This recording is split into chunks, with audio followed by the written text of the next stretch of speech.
Hello friends, செல்வி ரொம்பவே பாவம் அப்படின்னு நினைக்கிறவங்க நம்ம வீடியோக்கு லைக் பண்ணிக்கோங்க. ஆமாம் ஃப்ரெண்ட்ஸ், செல்வி பார்த்திங்கன்னா இந்த குடும்பத்துக்கு இத்தனை வருஷமும் அவங்க ரொம்பவே விசுவாசமாக வேலை பார்த்து கொடுத்துக்கிட்டு இருந்தாங்க. ஸோ அவங்க மேலே இப்படி ஒரு பழியை சுமத்துனது அவங்களுக்கு ரொம்பவே மன வருத்தத்தை தான் கொடுக்குது. அது மட்டும் இல்லாமல் உன்னுடைய பையனெல்லாம் எங்கள் பொண்ணு லவ் பண்ணி கல்யாணம் பண்ணிடுவான்னு நீ நினச்சியா? அந்த அளவுக்கு எங்களோட தகுதி இறங்கி வந்துருச்சா அப்படின்னு சொல்லி அவங்க பேசின வார்த்தைகள் ரொம்ப ரொம்ப தப்பான வார்த்தைகள் அப்படின்னு தாங்க சொல்லியாகணும். ஏன்னா இப்போ எந்த ஒரு விஷயத்துக்கும் இப்போ காதல் கல்யாணம் அப்படின்றது எல்லாத்துக்குமே தகுதி தான் முக்கியமா அப்படின்னு கேட்டால் கண்டிப்பாக கிடையாது. பட் அவங்க தகுதியை மட்டும்தான் என்ன பண்ணுறாங்க, முன்ன வைக்கிறாங்க. அதுதான் இப்போ நமக்கு ரொம்பவே வருத்தத்தை கொடுக்குது. இப்போது இனியா லவ் பண்ணதில் எந்த விதமான தவறுமே கிடையாது. பட் அதை அவங்க எப்படி மேனிப்புலேட் பண்ணி அவங்க எவ்வளோ பெரிய பிரச்சனையாக கொண்டு போயிட்டாங்க அப்படின்றது தாங்க விஷயமே இருக்குது. பாட்டிக்கிட்ட அந்த விஷயத்த சொன்ன உடனே பாட்டி அவ்வளோதான் ஊதி ஊதி பெருசாக்கி சண்டையாக்கி இனியாவை அடித்து அந்த பையனை செல்வியை பார்த்திங்கன்னா தேவையே இல்லாத வார்த்தைகள்லாம் அவங்கள ஸோ பாட்டி ஒரு சின்ன விஷயம்னாலுமே பெருசாக்கிடுவாங்கன்றது நமக்கு ரொம்ப நல்லாவே தெரியும்.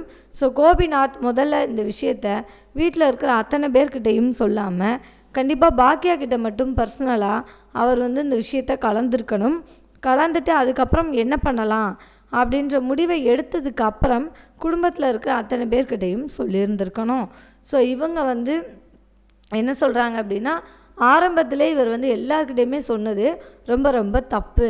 அது மட்டும் இல்லாமல் அவங்க இனியாவை எப்போவுமே என்ன பண்ணலை, எந்த ஒரு விஷயத்துலையுமே ஃபோர்ஸ் பண்ணி நீ இந்த தப்பை பண்ணாதன்னு சொல்லி கோபிநாத் சொல்லவே கிடையாது. அதனால தான் இன்றைக்கி இப்போ இனியா இப்படி இருக்காங்கன்னா அதற்கு ஒரு முக்கியமான காரணம் கோபிநாத் மட்டும்தான்.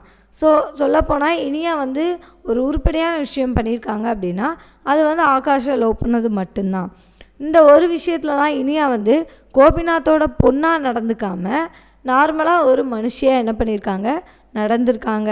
அப்படி இல்லைன்னா எப்போவுமே நாங்களாம் யார் தெரியுமா, நாங்களாம் மன்னர் பரம்பரை மண்ணாங்கட்டி பரம்பரை அப்படின்னு சொல்லிட்டு கோபிநாத் மாதிரியே அவங்களும் என்ன பண்ணுவாங்க, சீனை தான் போட்டுக்கிட்டு இருந்திருப்பாங்க. ஸோ இப்போது இவங்க மட்டும்தான் என்ன பண்ணியிருக்காங்க, இந்த விஷயத்தில் இனியா இந்த விஷயத்தில் மட்டும்தான் ரொம்பவே கரெக்டாக நடந்திருக்காங்க அப்படின்னு தாங்க சொல்லியாகணும். அது மட்டும் இல்லை, பட் இப்போ செல்வியை வஞ்ச வரைக்கும் இனியா என்ன பண்ணலை, வாயவே திறக்கலை. அதுதான் அவங்க பண்ண ஒரு மிகப்பெரிய தப்பு. நாங்கள் லவ் பண்ணுறோன்றதே செல்வி ஆண்டிக்கு என்ன தெரியாது.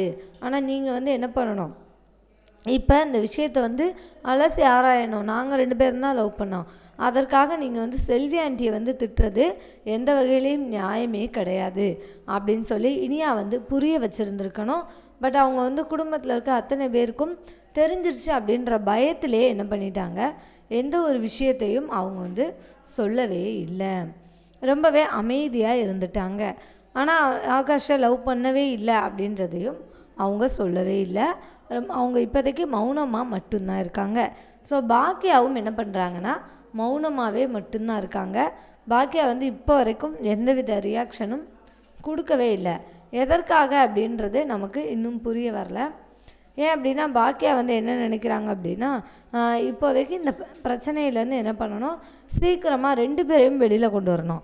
ஏன்னா அவங்க ஆகாஷையும் தப்பாக நினைக்கல, நிலாவையும் தப்பாக நினைக்கல. நிலாவை என்ன நினைக்கிறாங்க அப்படின்னா, இது ஓகே லவ் பண்ணுற ஏஜ் தான், 20 வயசு ஆகிடுச்சு. ஸோ இதுக்கப்புறம் லவ் பண்ணுறதுங்கிறது ஓகே கரெக்டான விஷயந்தான். பட் நம்ம இனியாவுக்கு இது கல்யாண வயசு வந்துருச்சா அப்படின்னு கேட்டால் கிடையாது. அது மட்டும் இல்லாமல் இனியா இப்படி பண்ணியிருப்பாங்களா அப்படின்ற ஷாக்கில் தான் இன்னும் பாக்கியா இருக்கிறாங்க. ஸோ அதனாலே பாக்கியாவால் இன்னும் இந்த விஷயத்தை அவங்களால முழுமையாக ஏற்றுக்கவே முடியல. அவங்களால இதற்கப்புறமும் ஏற்றுக்க முடியுமா அப்படின்றதே ஒரு மிகப்பெரிய கேள்விக்குறியாக தான் இருக்குது. ஸோ எல்லாருக்குமே இந்த விஷயம் ரொம்பவே அதிர்ச்சி தான். இப்போ அதற்கப்புறம் என்ன ஆகுது அப்படின்னா, இப்போ இனியாக்கிட்ட இங்கே பேச்சுவார்த்தையை நடத்திக்கிட்டே இருக்காங்க. பாட்டி சத்தம் போடுறாங்க, இங்கே பாரு இனியா, இதுக்கப்புறம் நீ எங்களை கேட்காம எதுவுமே செய்யக்கூடாது அப்படின்ற மாதிரிலாம் அவங்க ஒரு பக்கம் சொல்கிறாங்க. அதற்கு நம்ம கோபிநாத் என்ன சொல்கிறாருன்னு பார்த்தீங்கன்னா, அவனை வந்து இதுக்கப்புறம் நான் கொல்லாம விட மாட்டேன். அவன் இன்னொரு முறை இனியா கிட்ட மட்டும் பேசினான் அப்படின்னா அவனை நான் கண்டிப்பாக கொன்றுவேன் அப்படின்னு சொல்லிட்டு கோபிநாத்தும் செழியனும் அவங்க வந்து பயங்கரமான கோவத்தில் இருக்காங்க. செழியனும் பயங்கரமாக கோவப்படுறாரு. இங்கே பாரு, உனக்கு லவ் பண்ணுறதுக்கு வேறு ஆளே கிடைக்கலையா? நீ போய் எதுக்கு ஒரு வேலைக்கார அக்காவோட பையனை போய் லவ் பண்ணுற? அந்த அக்காவை நம்ம அக்கான்னு மரியாதைக்கு வேணால் கூப்பிடலாம், அதுக்காக அவங்க நமக்கு உண்மையிலே அக்கா ஆயிடுவாங்களா?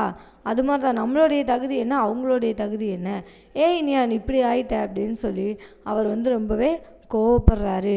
ஸோ அவருடைய கோபம் நியாயமானதா அப்படின்னு கேட்டிங்கன்னா கண்டிப்பாக கிடையவே கிடையாது. ஏன் அப்படின்னா இப்போ இனியா வந்து இந்த பையனை லவ் பண்ணியிருக்கா அப்படின்னா அதுக்கு வந்து என்ன காரணமாக இருக்கும்? உண்மையிலே அந்த பையன் நல்ல பையனா கெட்ட பையனா, அவன் வந்து வருங்காலத்தில் என்ன பண்ண போகிறான், இது எல்லாத்தையுமே அவங்க என்ன பண்ணியிருக்கணும், கொஞ்சம் கொஞ்சமாவது யோசிச்சுருந்துருக்கணும். பட் அவங்க எதையுமே யோசிக்காமல் என்ன பண்ணிட்டாங்க, இப்படி ஒரு முடிவை எடுத்துட்டாங்க. ஸோ இது வந்து இவங்க மேலே தான் தவறு அப்படின்றதுல மாற்று கருத்தே இல்லைங்க. ஸோ இப்போ இவங்க இப்படியே பண்ணிக்கிட்டு இருந்தாங்க அப்படின்னா ஒரு கட்டத்துக்கு மேலே இனியா வந்து என்ன பண்ணிடுவாங்க, வீட்டை விட்டே ஓடிடுவாங்க அப்படின்றதுல மாற்று கருத்து இல்லை. ஸோ இனியா என்ன பண்ண போகிறாங்க, கண்டிப்பாக ஆகாஷ் தான் முக்கியம் அப்படின்னு சொல்லிட்டு அவங்க வீட்டில் இருக்க அத்தனை பேரையும் விட்டுட்டு ஆகாஷ்காக திரும்ப வந்துட போகிறாங்களா? அப்படி இல்லை, இனியா வந்து மற்ற விஷயங்களில் கடைசியில் திருந்திடுவாங்க. ஸோ இப்போயும் அதே மாதிரி திருந்த போகிறாங்களா, என்ன நடக்க போகுது அப்படின்றத பற்றி இந்த வீடியோவில் பார்க்கலாம். பட் இன்றைக்கி எபிசோடில் நடந்த முக்கியமான விஷயங்கள் என்னென்னு சொல்லிட்டு நான் இந்த வீடியோவில் சொல்லியிருக்கேன். ஸோ இன்றைக்கி எபிசோடில் ஸ்டார்டிங்கில் என்ன காமிச்சிருந்தாங்க அப்படின்னா, நம்ம சரவணன், செந்தில், பாண்டியன் 3 பேரும் பேசிகிட்டு இருந்தாங்க இல்லையா? அப்போ பாண்டியன் வந்தோடனே இவங்க வந்து பணம் கேட்டிருந்தாங்க. ஸோ இப்போ செந்தில் வந்து எனக்கு 1 லட்ச ரூபா வேணும் அப்படின்ற மாதிரி சொல்கிறாரு. என்னது 1 லட்சமா? டேய், பரிச்சை எழுதுனா நேர்மையாக வாங்குகிற வேலைக்கு போயாடா 1 லட்ச ரூபா கிட்ட சொல்கிற அப்படின்ற மாதிரி அவர் சொல்லிடுறாரு. பணம் என்ன மரத்துலையா காய்க்குது அப்படி இப்படின்னு சொல்லிட்டு அவர் பாட்டுக்க பேசுகிறாரு. ஸோ இதை கேட்ட உடனே என்ன ஆகுது அப்படின்னா இவங்களுக்கு ரொம்பவே டென்ஷன் ஆகுது. என்னடா இது, இப்போ வந்து நம்மக்கிட்ட இப்படி சொல்லிட்டானே அப்படின்னு சொல்லிட்டு அவங்க ரொம்பவே வருத்தப்படுறாங்க. சரி ஓகே, இருந்தாலும் நம்ம கிளம்புவோம் அப்படின்னு சொல்லிட்டு அவங்க என்ன பண்ணுறாங்க, கிளம்பிக்கிட்டு இருக்காங்க. ஸோ இப்போ இதற்கப்புறம் என்ன நடக்குது அப்படின்னு சொல்லி பார்க்கலாம். இப்போ தான் வந்துட்டு தலைவர் என்ன, ஸோ இப்போ எல்லாருமே அவங்கவுங்களுடைய கருத்தை சொல்லிட்டாங்க.